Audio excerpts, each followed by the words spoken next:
Gentlemen, non-binary persons, ladies, Wolverine and Jessica Jones, the audio presentation you are about to enjoy discusses casinos and gambling. We recommend that you do not gamble with money you cannot afford to lose or money that you need to pay bills. Our host's past performances are not indicative of anyone's future results. If you have a gambling problem, contact your local problem gambling hotline. If you do not know how to contact your local problem gambling hotline, send an email to help@casinokombat.com and we will make sure you have the information you need to get the help that you need. Everything discussed in this podcast is based in factual events. Names and dates may be altered to protect the innocent and the guilty. Minor items unrelated to outcomes may be omitted in the interest of brevity and clarity.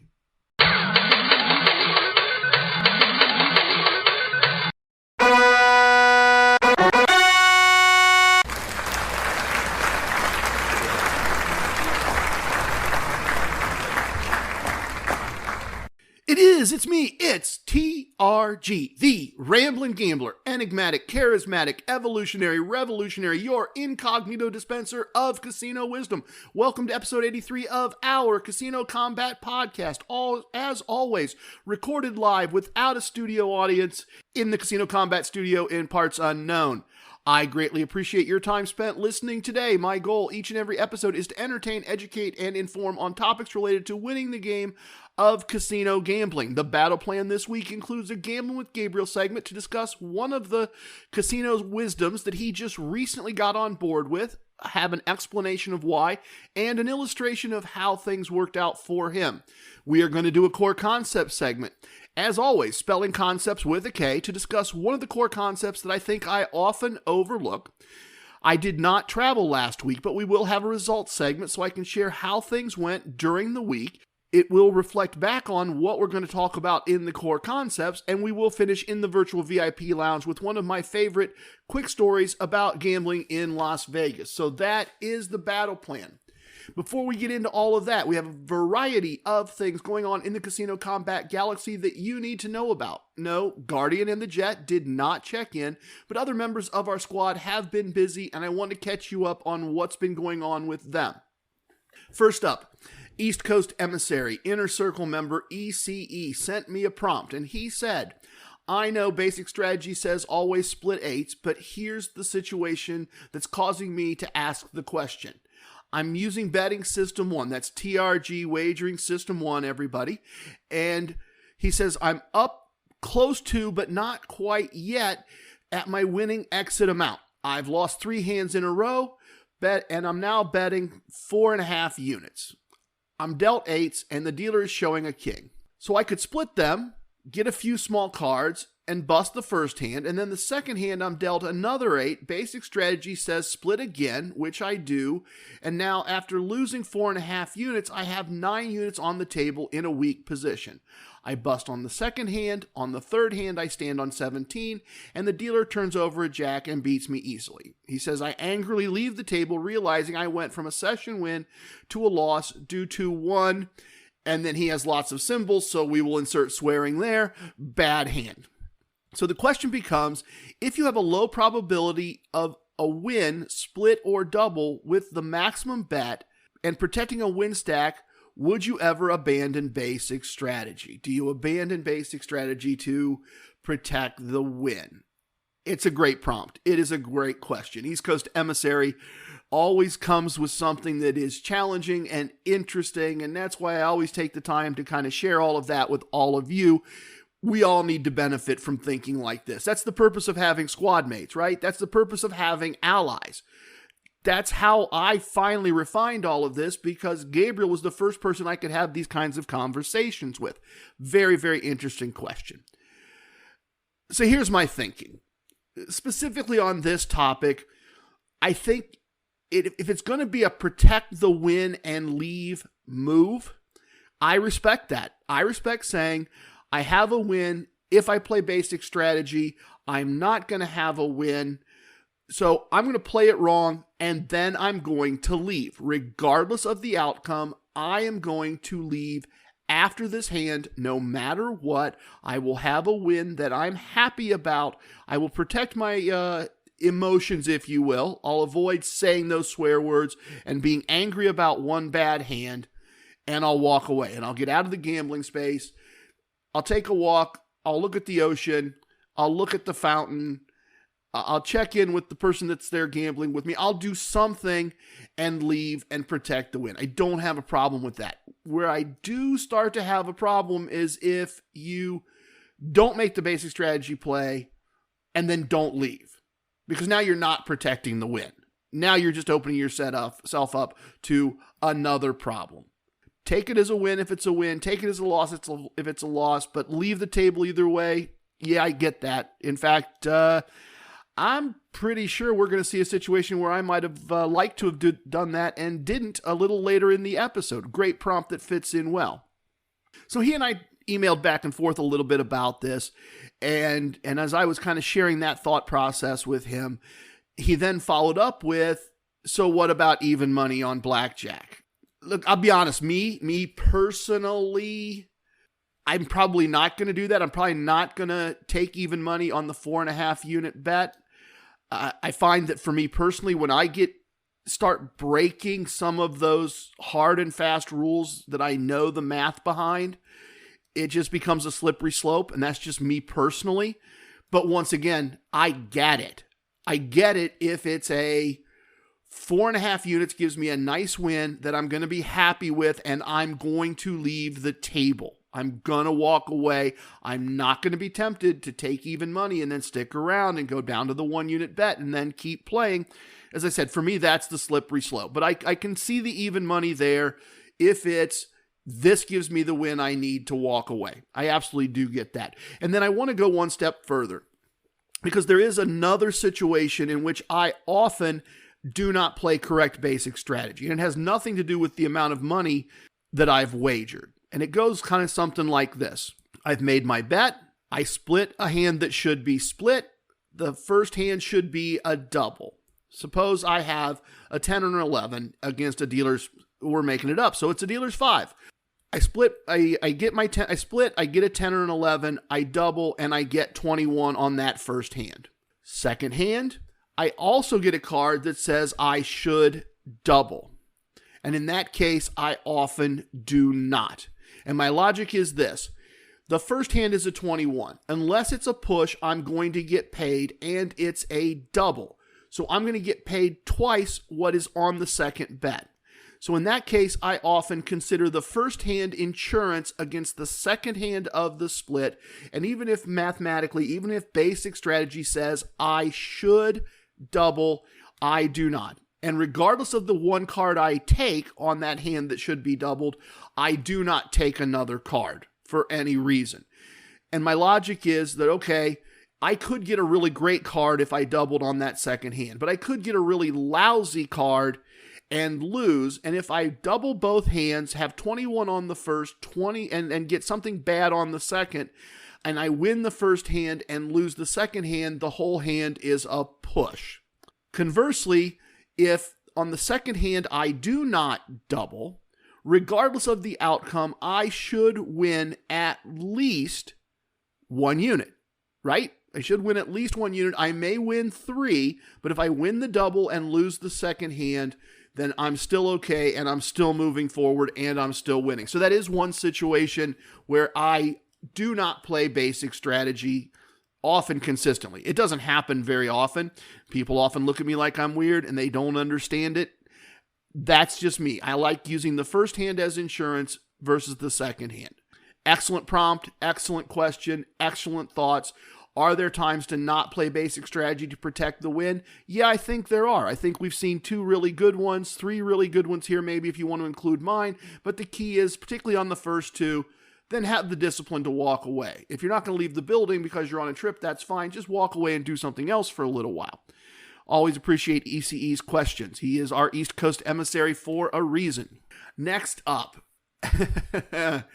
So, episode 81, I was talking about retrogressive wagering. And I used craps as an example, well, an illustration. They were illustrations, not examples.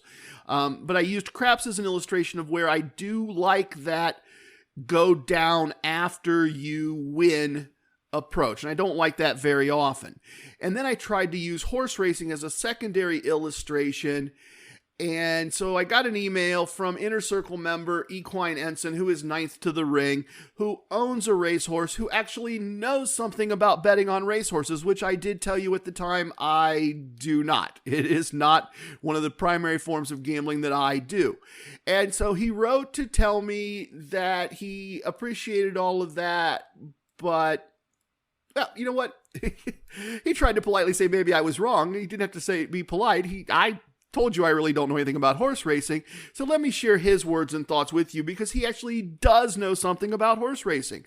And so E Squared says, it was nice to see you use horse racing as an example in episode 81. I wanted to make sure the Casino Kombat world, and see, he's a new Inner Circle member, so he's not realizing that it should be the Casino Kombat Galaxy here. We are bigger than a world. We could have also been a squad. So let me do a little gentle edit there. I wanted to make sure the Casino Kombat Galaxy knows that the way you describe the retrogressive betting won't necessarily work with show betting. That's a type of horse betting. As I said, we are seeing the illustration that I don't necessarily know how to bet on horses. So E Squared continues, many times a show bet pays between 10 cents and $1 on every $2 bet. So you really aren't getting much money back if they finish in the top 3.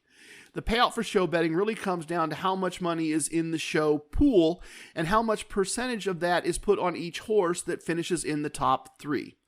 There are some really good show payout, but it's really a gamble to try to bet it retrogressively and make a profit. So I've been corrected, I've been educated, and that's part of the reason I do this podcast is to learn the things I don't know. I try to say regularly, I do not know everything about all forms of gambling. I really just want to learn everything about gambling before I exit this spinning world.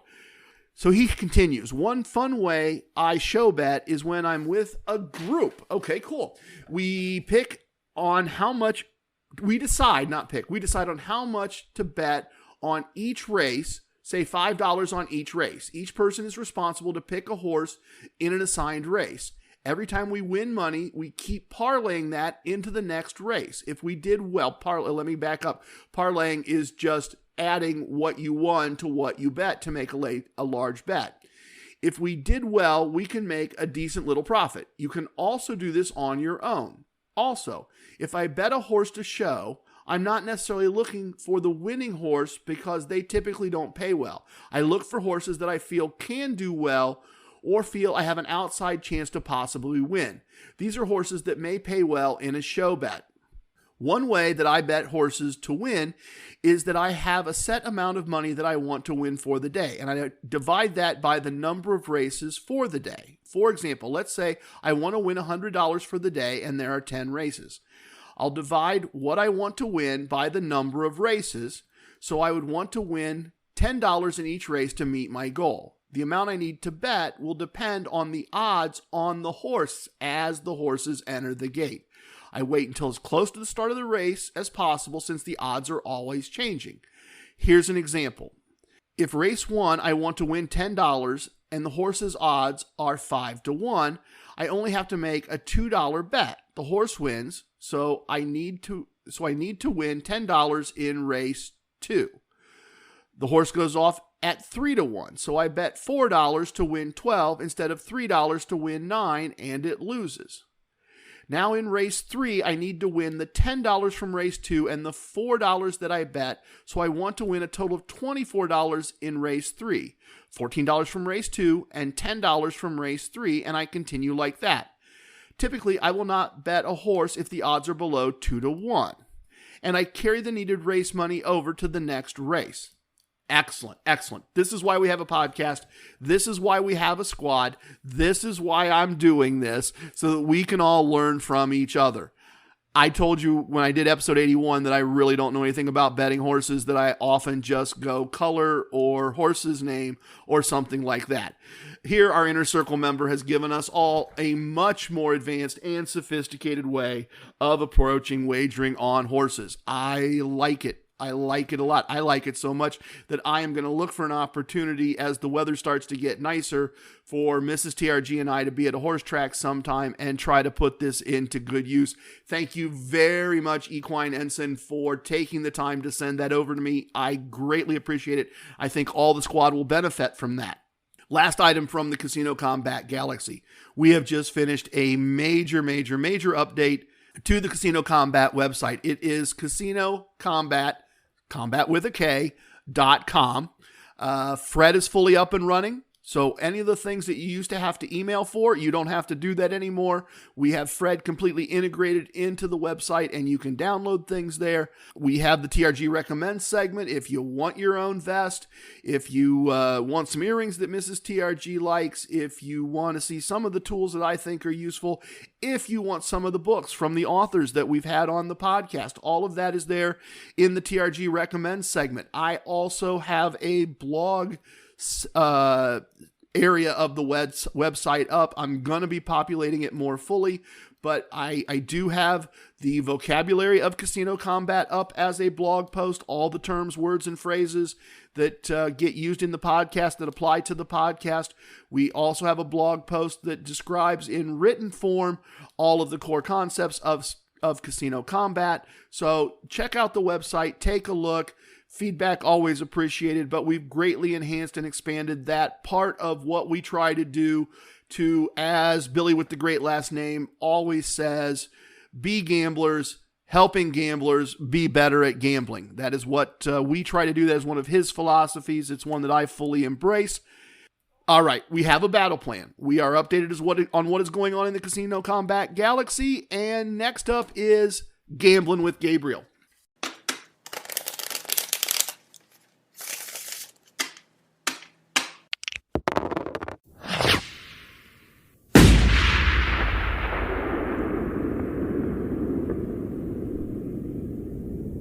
For those of you who are new, for those of you who may be unaware, Gabriel is a longtime friend of mine and a fellow gambler. He is the angel messenger of Casino Kombat. He existed before Casino Kombat existed and often helps interpret and expand my gambling-related thoughts and ideas. Now, often Gambling with Gabriel segments are about craps. Craps was a thing that, he kind of talked me into trying, getting off the idea stage, getting off the experiment stage and actually getting into. It's become kind of a regular part of what we do. But today I got something different for you. I got something very, very different. I wanted to share with you a slot machine related set of events. You see, until very, very recently, Gabriel did not believe in Casino Wisdom number 22, which is always play your free slot play.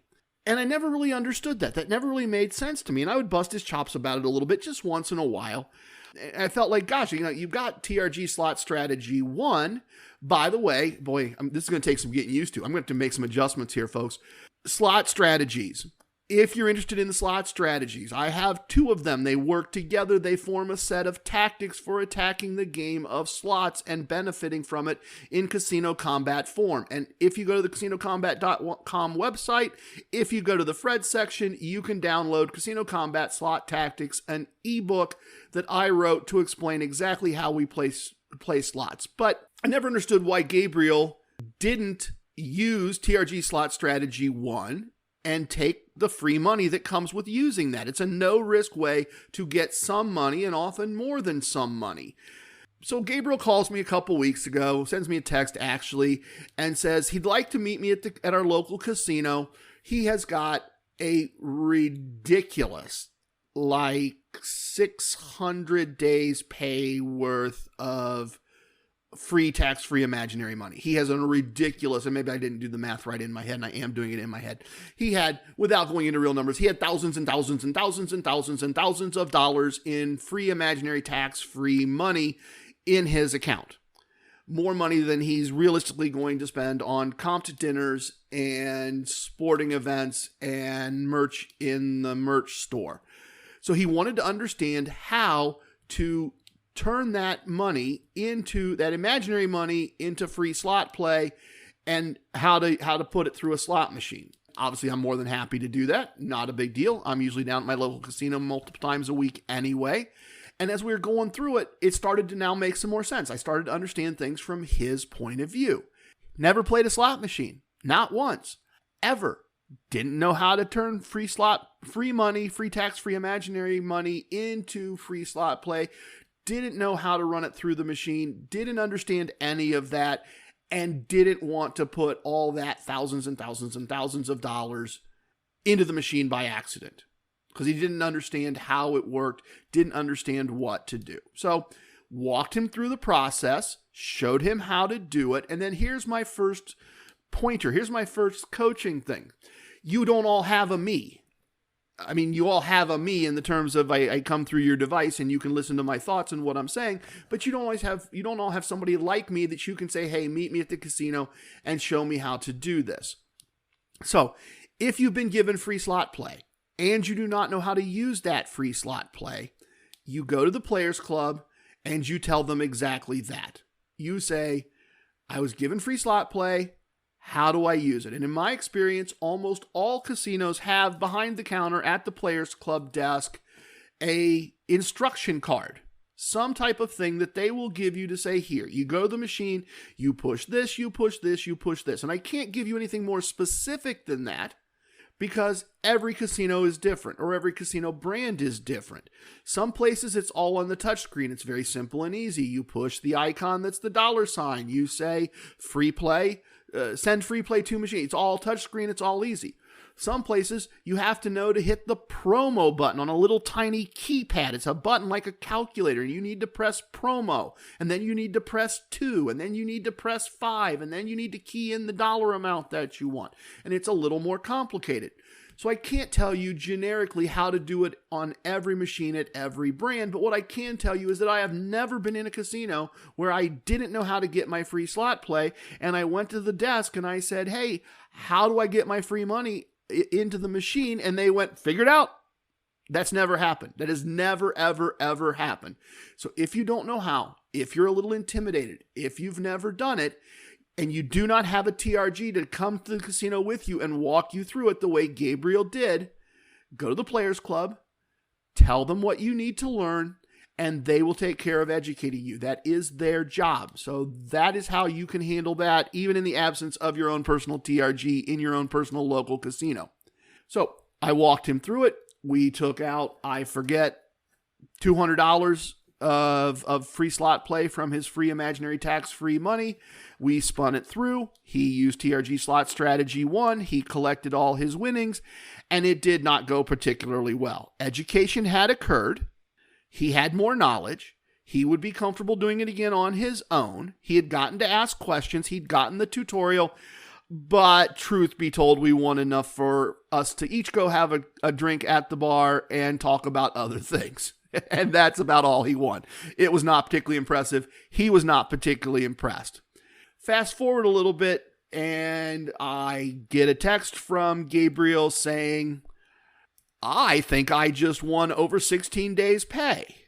And I don't know what this means. And he sends me a picture from the slot machine that says, congratulations, hand pay required, you've won X, attendant is on the way. He's never experienced this. And now I'm jealous because I've never experienced this.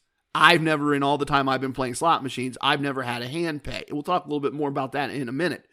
I tell him, sit tight, don't walk away from the machine. Somebody's been notified. Somebody will come over. They will pay you your money, and you're probably going to have to do some paperwork.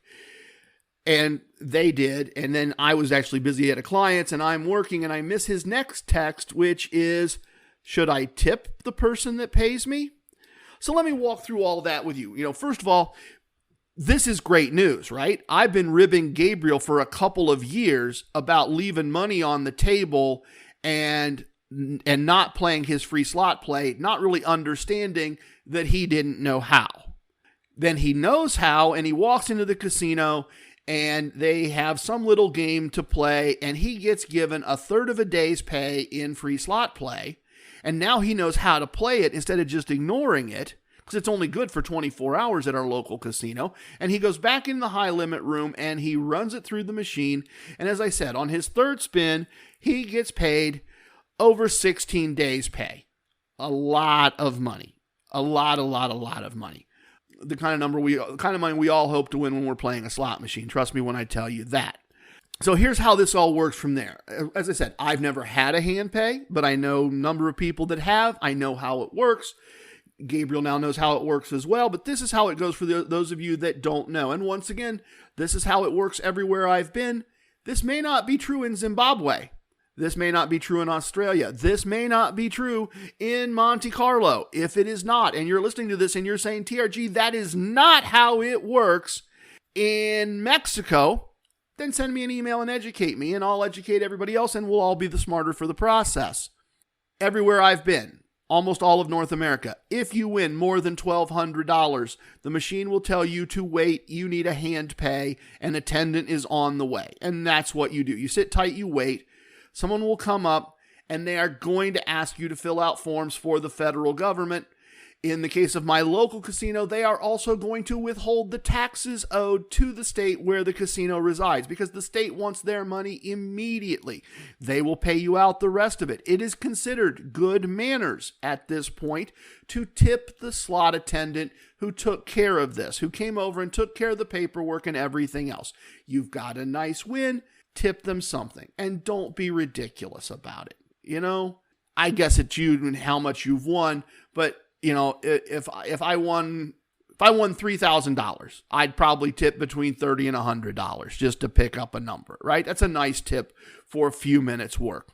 The next thing that you need to be aware of, the next thing that's going to happen is you are going to then receive, at the end of the year, you are going to receive what is called a 1099-G, just like a 1099 DIV or whatever, 1099 INT that you'd get from your bank, you are going to get a 1099-G, which means the IRS is also going to get a 1099-G, and you need to report that on your tax form. And at least the last time I had one of these, which was over 20 years ago, so don't rely on this too heavily.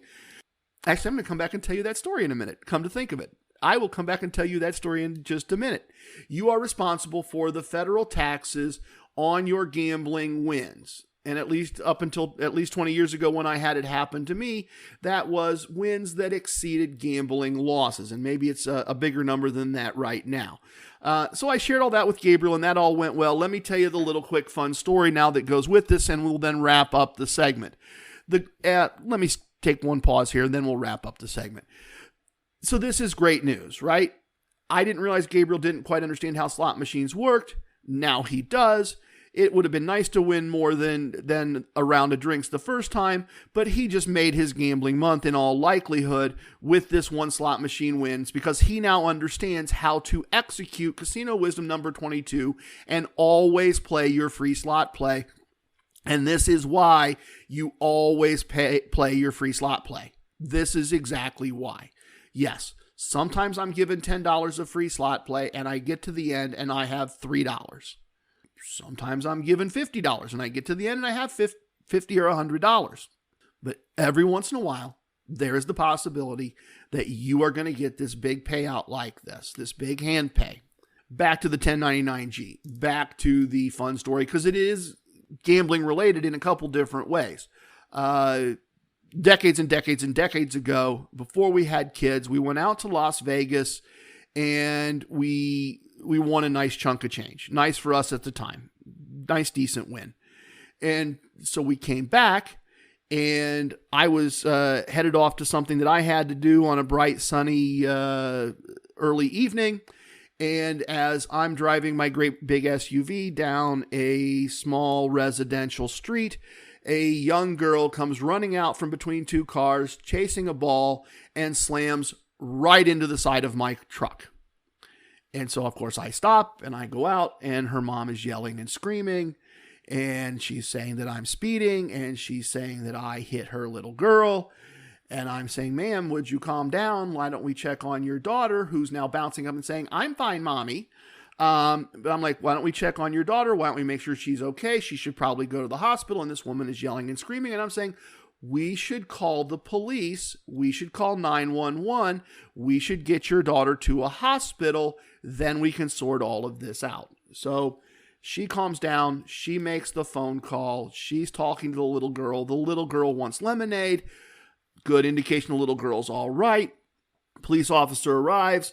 He talks to the mother on the porch. She's explaining that I was speeding, that I was going at least 70 miles an hour down this residential street, that I hit her daughter, that I ran over her daughter with my car. And he comes to talk to me and he goes, "And your version?" And I said, "Well, officer," I said, "from my point of view, I was driving down the street. I believe it was a reasonable rate of speed. The young girl came running out from between two cars and she slammed into the side of my SUV and I stopped and she got up and she told her mom she wanted lemonade." And he goes, "Okay." And I said, "As you can see, my truck really should go through a car wash, but you can kind of see the spot here where she hit the car and slid a little bit. You can see the imprint of her, not imprint, that's not the right word. You can see the outline of her body as it rubbed off the dirt on the side of the car." And he says, "Okay, I kind of think that's the way that probably happened. And I'm going to make sure this little girl gets to the hospital and gets taken care of. Thank you for sticking around." He took my information and he asked me to stop down in the next 48 hours during business hours and fill out a full report for the police. And obviously after the fact, that's what I did. But as I'm leaving now the scene of the accident, I go, wow. I am really, really lucky. I don't believe in luck, but this is my thought at the time. We were lucky this weekend in Las Vegas. I am really lucky that this girl hit me. I didn't hit her, and I didn't have all that going on in my life. The lottery is at a ridiculous amount of money. I should stop and buy a lottery ticket. Luck comes in threes, which shows you how unsophisticated I was as a gambler at the time. So I buy the lottery ticket. I go about my business. We hit 5 out of 6 numbers. Nice win. Wonderful win. As I recall, about $2,400 before taxes. Wonderful, right? Things did come in threes. Good luck did come in threes. We did win. And so, of course, at the time, I'd never encountered something like this before. And my friends who were more experienced with the lottery than I was said, "Okay, you need to start collecting losing lottery scratch-off tickets, because you are going to get a 1099-G from the Lottery Commission, and when you do your taxes, you want losses to offset wins." And understand that at the time, the only place to do any gambling in my state was the lottery. That was the only gambling you could do. So we let Mrs. TRG coworkers know. We let my coworkers know. We collected 2 shoeboxes full of losing lottery scratch-off tickets so that when it came time to do our taxes, we had evidence of gambling losses to offset our gambling wins so that we did not have to pay any taxes, which I guess we could say we took the crook route. Of the hero and crook options, yes, I've just admitted it and no, I'm beyond the statute of limitations. Okay, I can't get in trouble with the IRS. Yes, we took the crook route. We kept the money. We fudged on our taxes a little bit. The point being, if you get a hand pay, just to bring this all around, put a nice little bow on it. If you get a hand pay, you will owe taxes. Don't spend all the money, and then talk to a tax accountant about how to handle things correctly. Do not take the advice of an IT guy that you've never met sitting behind a microphone in parts unknown. But that's how we handled our 1099-G. That is how you should handle a hand pay. And I think that very nicely covers Gabriel's experience learning the value of casino wisdom number 22, which is always play your free slot play. And unless you find something better, play it using TRG Slot Strategy 1, which is available in the Casino Kombat Slot Tactics ebook for you to download. Excellent. So, we're going to spin the ball on the roulette wheel. The ball is going to land, and we will discuss one of the core concepts of Casino Kombat.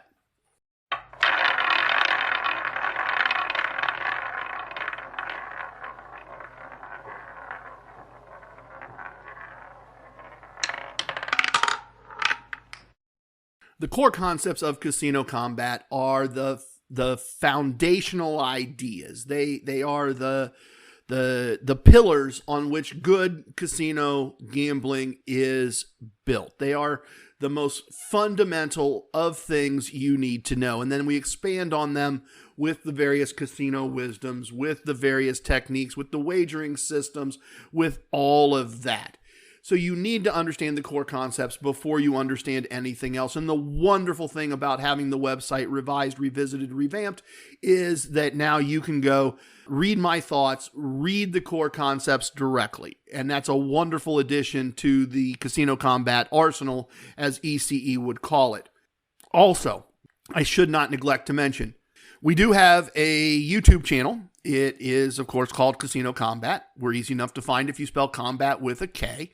And on the YouTube channel, we also have a playlist called Boot Camp, in which I did way back over a year ago. I did 10 to 15 minutes on all the aspects of the core concepts. Talk through them, explain them. They're short, they're simple. I skip the stories. I skip the dumb jokes. I try to keep it as short and to the point as possible, and I teach all of the core concepts in detail. You can learn the basics of good, fundamental casino gambling in less than 90 minutes in small bite-sized pieces. But I wanted to talk about one of the core concepts specifically today, and that is use a small set amount of money to win a small set amount of money and leave, or lose a small set amount of money and leave. I guess the reason this has been on my mind lately is that my local casino is once again open to an extent that I can pop in, play, and leave very regularly. Very, very regularly. My wife might say too regularly. There was a time during the pandemic where I would take the time to go down. Everything would be full. Everything would be locked down. Limited seating, limited dealers, tables spaced way apart. And it would be very difficult to get a seat. And if I did get a seat and things didn't go well, it would be very difficult to get a seat again. I was involving a lot of time in doing nothing in a less than comfortable environment. Fast forward to now, things are more open, and I can walk in, take a small amount of money, win the day's pay that I want to win, and leave. And that is a wonderful thing. And that is a thing that takes discipline, and it's a thing that takes focus. But it also means that, to go back to one of the basic ideas that I've talked about over and over, you can use this as a side hustle. If you have the luxury of a casino relatively close by where you can spend a small amount of time on a regular basis, you can turn this into an income item. So, for me, I walk in, I buy in with my 10 units, and I'm trying to win a day's pay. And as soon as I get to that day's pay amount, I leave. And I often hear that most wonderful of things, that thing from another player or a dealer, and they look at you and you're doing it right. If they say, "Oh, you're leaving already?" You're doing it right. And that's a wonderful thing. That can be a walk-in, win, leave, we're done. But I also want to talk about another aspect of this. And this is from the same bet YouTube stream that I was on recently, where one of the listeners came with a question and said, that's all fine.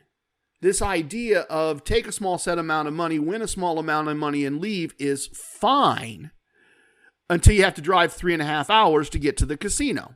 And that's very true. It doesn't work that way, right? It just very obviously does not work that way. I drive 3.5 hours, I walk in, I win this small amount of money that I want to win, and now I drive 3.5 hours back. And I've just involved 3.5, 7 an hour to gamble. I've just involved 8 hours. Oh, wait, that does work, doesn't it? See, this is what I didn't get a chance to tell that viewer. I shouldn't say listener. I didn't get to tell that viewer, is that even on that basis, it works. I mean, I realize you can't do it every day. I realize you can't do it Monday through Friday, but as a side hustle, as a second job, as an extra source of income, can you drive 3.5 hours, earn a day's pay, drive 3.5 hours, and have invested 8 hours to make a day's pay? Isn't that what we all always do? Don't most of us go to work for 8 hours and then at some point in the future get a paycheck for a day's pay for that day's work? It absolutely works. It works fine. Admittedly, it may not be a lot of fun, but it works perfectly. It is a perfectly acceptable way. It is the same as, for instance, having a regular job, doing a regular thing, and then having a second job on the weekend on Saturday where you deliver pizza for 8 hours to get 8 hours pay. I would argue it's still driving. It's more fun to just drive on the highway, make the money, and turn around and leave than it is to schlep pizzas all over the place. And I'm not disparaging people that deliver pizzas. It's a perfectly fine way to make extra money. But so is casino gambling, or at least I think it is. And then maybe eventually you're going to make that 3.5-hour drive, and then they're going to say, hey, why don't you just spend the night? Or they're going to send you a postcard that says, you're welcome to drive down, spend the night. And now that's the next part I wanted to talk about. So first of all, there is a point there, yes. There is a point where if it's not 3.5 hours, this was their example, not mine. If it's not 3.5 hours, if it's 5 hours, this really starts to not work for me if you're not spending the night. But that's the other part of this that I wanted to talk about. When I'm gambling locally, I apply this core concept very much in a leave the building format. That is very much the way I do it. I won my money. I'm good for the day. The shorter the time it took, the better, and I'm out the door. That all makes a lot of sense to me for what I do locally.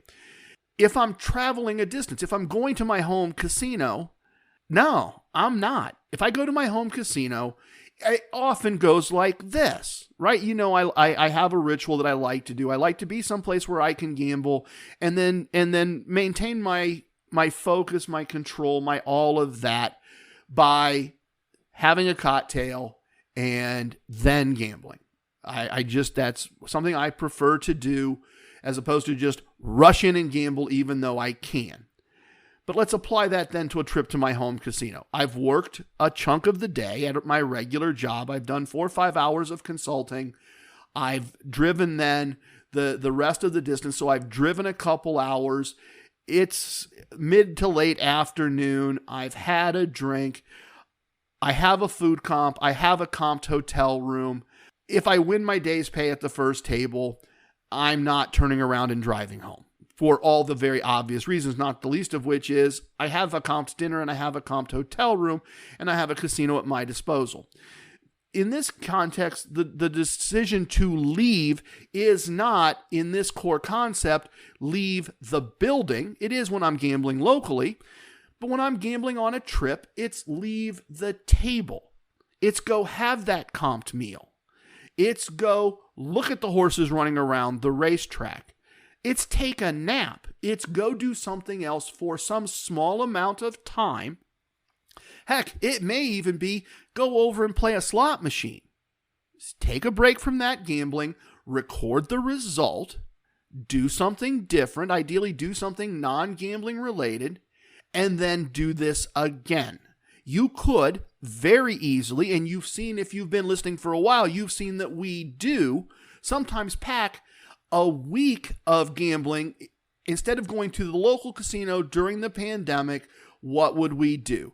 We'd go travel, we'd spend the night, we would get the equivalent of 4 or 5 tables in a week's worth of gambling in one visit to one casino. So in the 3.5-hour thing, although I did illustrate that it should work and should work just fine, look, the better way to do that is if you got 3.5 hours to your nearest casino, go a couple times a month and space out your play at 4 or 5 tables and treat it like a week's worth of gambling. And hopefully have some fun and some vacation and some comps while you're doing it. And remember that, of course, one of our other core concepts is we are not gambling a table at a time. We are gambling a month at a time, regardless of the outcome. Maybe you're gambling a week at a time if that's the way you want to. But we're not trying to win every single table. We are not going to win every single table. But I wanted to come back to that. Because, as I said, my local casino is now open. I'm now able to apply this pretty consistently, pretty regularly. And that is going to lead us very nicely into the next item on our battle plan. And we're going to review my results for the week last week in the results segment, because I didn't travel. I didn't drive anywhere. I was just at my local casino on a very regular basis.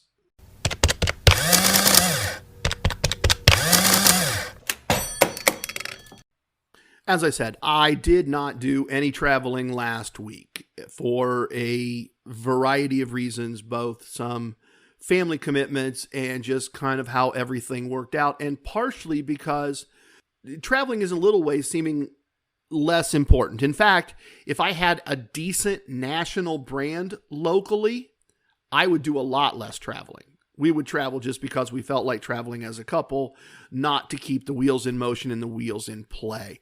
We enjoy that. We enjoy that a great deal. But when my local casino was part of a national brand, when my local casino was part of Caesars, we didn't necessarily do as much traveling because I could accumulate tiers and status and benefits and points and perks at my local casino without doing much of a drive. And then we would just vacation at other Caesars Rewards destinations. We are kind of falling back a little more into that mode as things get a little busier. It's changing things up. We're still going to do a lot of traveling, but this is just results. This is very honestly just every day, Monday through Friday, I went to my local casino where it fit in my day like it was a job. Fun job where I have a lot of friends, but I'll bet some of you have jobs where you have lots of friends. So I just went to my local casino like it was a job. And what I want to do for this results segment is I am just going to walk you through each of those days relatively quickly. And then I'm going to make a couple observations along the way and share a couple of fun stories. So Monday, parking comp, free bet, Amazon gift card, winning blackjack table, winning craps table, losing slot machine, leave, win a day's pay. Boom, boom, boom, boom, boom. Simple, straightforward, just like a job. Tuesday, parking, free slot play. I won about as much money as I was given from the free slot play. That's, of course, TRG slot strategy 1. Simple, straightforward. They gave me free slot play. I took money. Got a lottery ticket. Hung out with Gabriel a little bit. Lost some money playing craps, which is fine. It was as much hanging out with my friend Gabriel. I was probably very literally, while I intended to win, I had won the day before and I was gambling to be social. I was gambling to be entertained a little bit. Losing blackjack table. Another losing blackjack table. So I'm not having a lot of fun now. It's feeling like a job. I used the Meta Martingale. I went to tier 2. I had a nice win. I had a nice enough win that I could actually risk some money at the craps table. I did risk some money at the craps table, and I won, and I left, and I had 2 days' pay in my pocket as a result of that. But let me tell you, a really kind of, to tie back into it, we've been talking off and on about this whole idea of found money in a casino and what are your obligations and what are your obligations if it's a slip of paper somebody fell on the floor. And we've talked through that a variety of different ways. So I had one fun kind of little quick thing that happened. I'm at the craps table. At this point, I know all the dealers on day shift at the craps table, not, or most of them, and they know me. And so I'm right beside the stick. I'm right beside the dealer in the middle of the table that kind of controls the game. And as I look down, there is a penny lying on the floor beside my boot. And so I thought, okay, this is a kind of a fun test. This is a test of that theory. And so I pointed down and I said to him, "Hey, Ralph, there's a penny on the floor here. Would you like me to pick it up and hand it to you so that we can follow the rules and make sure it gets back to our rightful owner? Or would you like me to just make that penny go away?" And he said, "Well, I'd really like you to make that penny go away because I don't want to fill out the paperwork. And next time, please pick the penny up and don't involve me in it. I don't want to get fired."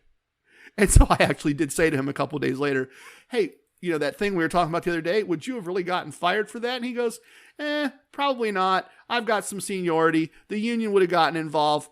But technically, yes, it's a fireable offense, but I don't feel like filling out the paperwork. Just don't ask me next time." And I said, okay, lesson learned. And I made a note that I wanted to share that with all of you. Wednesday, slot parlor with the horse track. This is the do it once a week, do it like it's a job part of this, right? This is the one. If you've not been listening, let me back up. I always have to assume we have a new listener for the first time.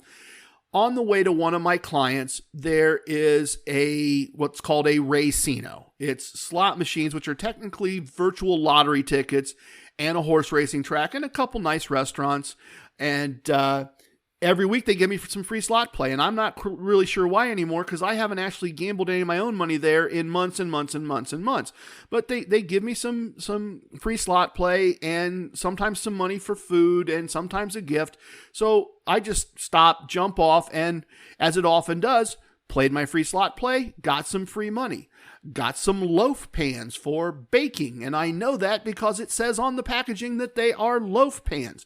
And then I took my money, and they had, I'm sure because of Lent, they had a fried shrimp special, which was an excellent lunch, an excellent way to spend 35 minutes and get fed for free, some free cash, and some loaf pans that I suspect will probably just get sold to someone at a discount. And then from there, I headed to my local casino because this is a job. This is a side hustle. And I had free parking, and I had 2 losing blackjack tables. I had a small craps win using the use 6 bets to win 6 bets, and it was a meaningful win because I'm still testing that process out. I've talked about it a little bit. I had already lost 4 bets. So I had already lost over half of my buy-in. And then I managed to come all the way back from that and ended up having a nice win and got a nice set of tier credits out of that. I lost at the blackjack table. Went to the second tier of the Meta Martingale. This is where I double my unit size. And I lost. And then I went to the third tier of the Meta Martingale, and that lets me play in high limit, and that's kind of nice, but I lost. And then I was sad. Not really, I'm kidding. I was not happy. I was not sad. It happens. It's data. And I played a losing slot machine on the way out. As I said, you can say that's a bad day, or you can say I gamble almost every day of the week, and I came in and I executed my plan, and I didn't win. I went all the way to the end of my plan. I went all the way to tier 3 of the Meta Martingale, and I didn't win. And it's in the app, and it's data, and we will see next episode when we end the month. We will see if that ruined my month or didn't ruin my month. And the ironic thing about this, and maybe I spoke it into existence, but I actually said a couple of episodes ago that it had been going really good. I get to tier 2. We saw that on Tuesday of this week, right? This past week. Tuesday, get to tier 2, have a nice win a couple days pay, win some money at the craps table. You feel like a genius. You feel like an unbeatable giant made of iron. It's wonderful. And then you do have days like this where you go all the way through your plan and it doesn't work, and you end up losing 4 days pay. Not fun. Wiped out all my win for the week. Not fun in that regard. Thursday, parking. Gift card to my local grocery store. 2 losing blackjack tables. Go to level 2. Go to tier 2 of the Meta Martingale. Nice win. Didn't get quite all the way to a day's pay. Needed 1 more table to finish getting to a day's pay. Was really close. Had it locked in. Had the money sitting in front of me. Was going to leave the table with the win that I needed to win with. I made my last bet. I was going to leave if I lost this one. Not a problem. I was going to be fine for the day. I get a pair of 8s. I split them. I get another 8. I split it again. I get a 2. I need to double. I do that. I get another 8 somewhere in that mix. And if you followed that train of thought, somehow I didn't lay that out correctly. But I end up with 8s, split 4 times, and doubled once. And I didn't win any of them. My win is wiped out, at least in terms of a whole day's pay. The win is wiped out. And I decided that at that point, I've won less than a third of a day's pay, but I do have a win, and I am just going to wrap it up and call it a day and be done. And once again, I consider that executing to the plan in the sense that I reached the point where I was mentally fatigued enough. I'd had a full work day, and I'd had an extended afternoon, late afternoon, early evening of gambling, and I was just going to call it a day. Won some money for the day. Friday comes. Free parking, free bet, winning table times 2, winning slot machine, out plus a day's pay, and for the week, we finished up last week, received a whole bunch of stuff, got a lot of tier credits, but finished with a day's pay less than what I started the week with. So a losing week in the sense of cash, lots of stuff. I suspect if I added up all the stuff would offset the day's pay lost, but still a loss of a day's pay for the week of Casino Kombat. The final thing we're going to do is we are going to go spend a few minutes in the virtual VIP lounge with some sips and a quick story. A little bit of the bubbly. Welcome to the most must-listen-to moment in gambling podcasting, the virtual VIP lounge.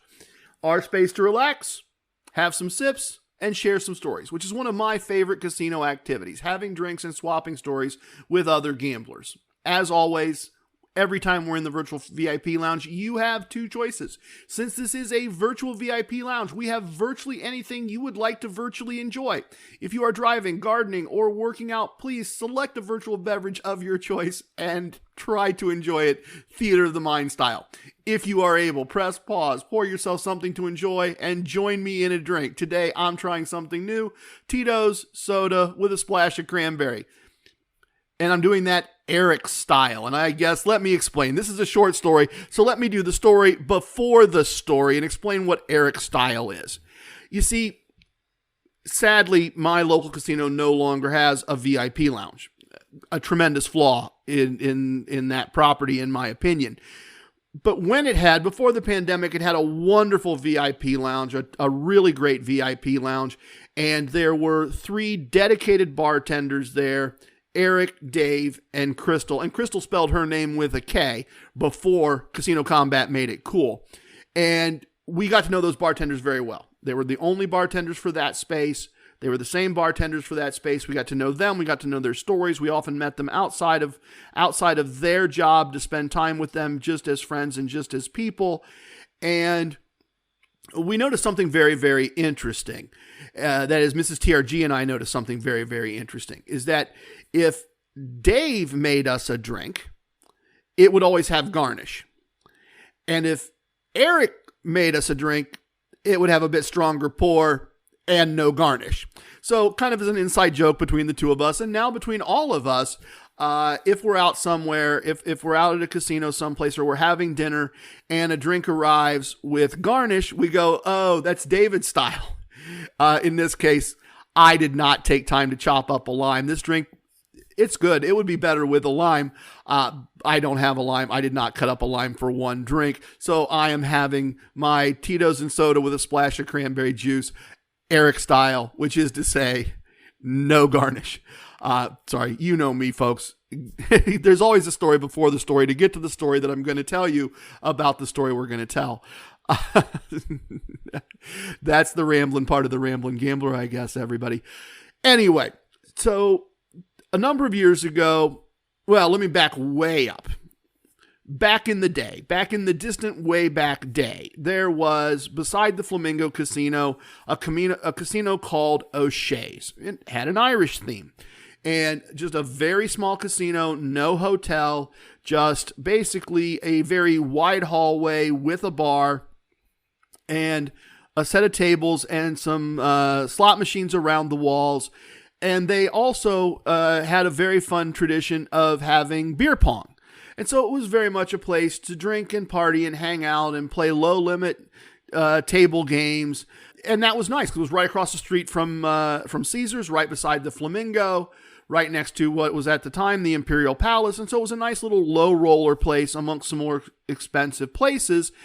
And at some point, it got torn down. Well, maybe not so much torn down as reconfigured and made part of the Flamingo, but called Margaritaville. And there's a Margaritaville restaurant. You may have noticed Jimmy Buffett's one of my favorite singers. So it was certainly an upgrade, but it was also a nice little casino that was gone. So fast forward, the casino's there, then the casino's gone. Margaritaville's there.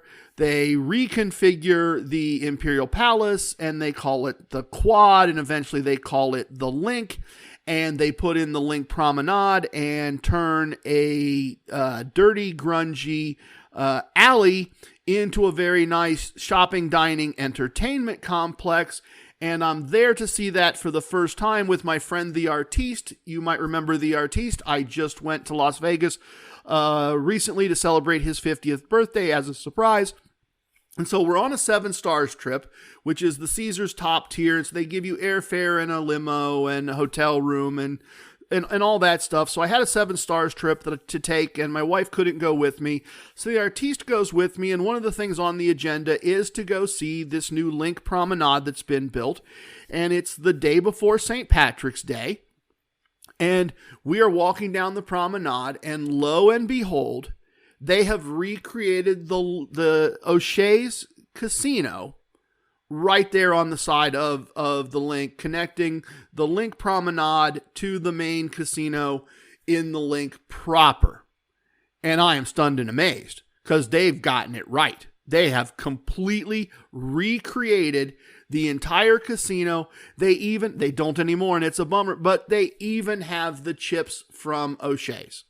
They had boxed up the chips, they had warehoused the bar, and they had reassembled the whole thing, beer pong, everything. It is wonderful, and I cannot wait to go in and gamble there, as I had gambled so many times previously in the original O'Shea's. It's a trip down memory lane, and we're having a great time. It is low-stakes gambling, so the artiste is happy. He's a little more in his comfort zone, and at some point, at some moment, I have a total of 11 in my first two cards, and the dealer has a 7 showing, and so I, of course, double. I'm playing basic, easy for me to say, I'm playing basic strategy, and I get a 10.